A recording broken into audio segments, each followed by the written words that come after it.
What up, America? I'm Michael the Republican. And I'm Adrian the Democrat. And this is True Independence.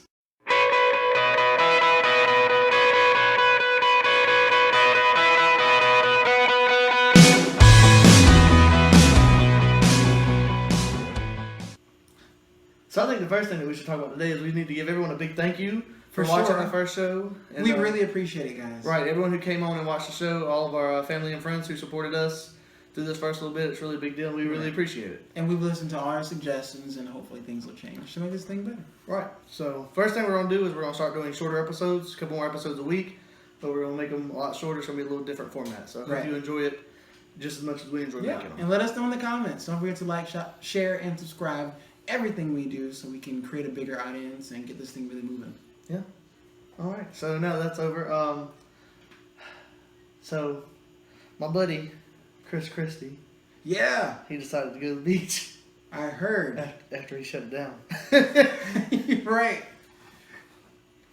So, what's your thoughts on him going to the beach? Right. So we haven't heard Christie took a trip down the beach in New Jersey, the Jersey Shore. He actually didn't get any sun. He wore a baseball cap. Right. So he's good to go.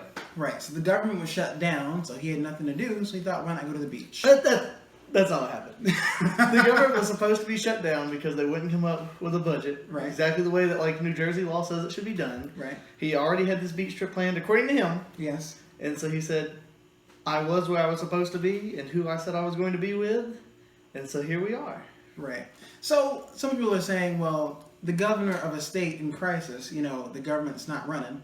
He shouldn't be taking vacations to the beach. So, but can you really fault the guy for wanting to catch some sun? He doesn't make the budget. He just helps approve it. But if they can't come to a consensus in state Congress, that's on them. Right. And also, he's Christie. He kind of does what he wants to do. So he's ran twice. He's got it twice. Right. He can't run for another. Yeah. He has to take a break in between. Right. So I think he's really to the point now where he's just like, yeah. But I think he's handled the whole thing very well. He's made everyone laugh about it. He's like, he said, congratulations. You deserve a Pulitzer Prize. You caught an elected official where they said they were going to be, who they said they were going to be with, right. And doing what they said they were going to do. That's great journalism. Right. So. If anything, at least he's more transparent than Trump. We can't even. Oh my gosh! We're going to jump right in that, of course. It's little things like that. I do think that there's a problem with this though. I like Chris Christie. I think he's funny. Right. But no one should think that they're above the law. For sure.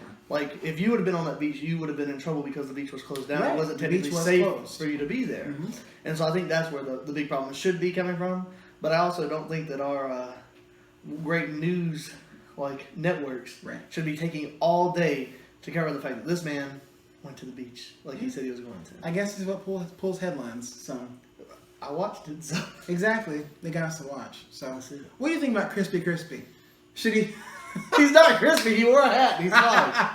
I don't care. It sounds better. So do you think a sitting governor should go to the beach when it's closed and the government's in peril? I don't think so. I wouldn't call it in peril. Well, we had the government shut down last a couple of years ago, and it was fine. People weren't getting paid though. But he was at the beach. I don't know. Hashtag Crispy. Crispy Christie. Crispy Christie. True Independence. I like it. Yeah. On to the next. So, what do you have for us? Right. So Donald Trump went to Poland a couple days ago. The awkward handshake, of course, always.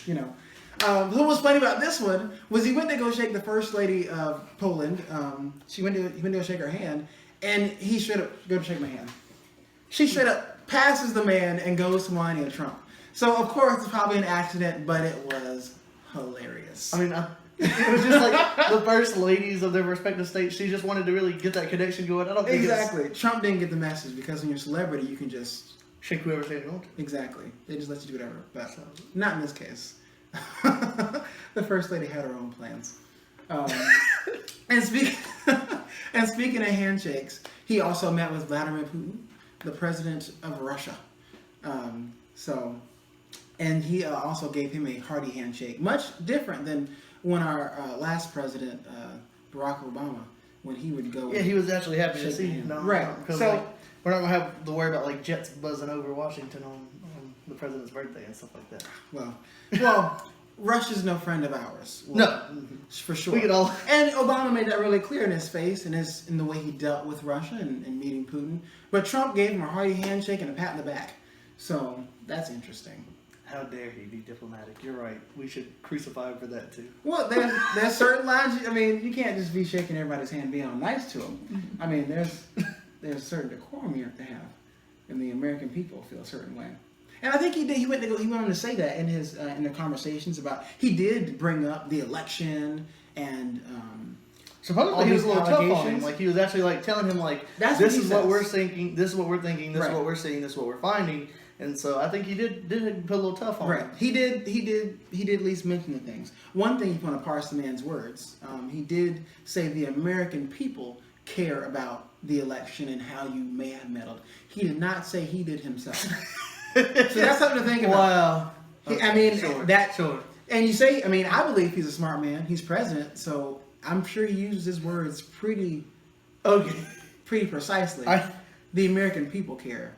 Does he? I don't think that was the point. I don't know. I also have heard that a lot of different translators are saying that different things were said than what was actually said. Right. So Russia's obviously going to portray it differently than we are. That's to be understood.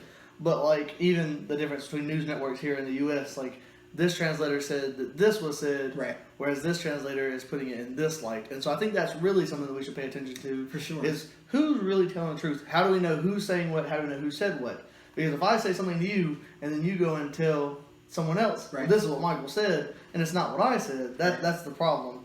And I think that there's probably about 10, 15 people who truly know what was actually said. It's a very small circle with these closed-door meetings. I mean, in this particular one, there's only 6 people in the actual room. There was Trump, Putin, their translators, and both secretaries of state who were in the conversations. And both sides have come up with their own versions of the events. And what was said, and was Putin reprimanded for his acts, or did Trump just say, I don't think he did it? We should care. I think I think that any American can agree if there is a problem with Russia interfering in American politics, that needs to be addressed. Right. I think it's also just to the point now where I think some people are just like, did it happen or not? Because if it happened, we need to know. But no one wants to say this is how it was interfered with. Everyone just wants to say there was interference. Well, that doesn't mean anything to me. I'm sick and tired of hearing there was interference. Tell me what happened. Right. Let us know. I do want to know. The American people need to know. You need to know. We need to know so we can tell you what we think about it. Right. It's a messy situation, this whole Russia deal. Maybe that'll be up next on True Independence.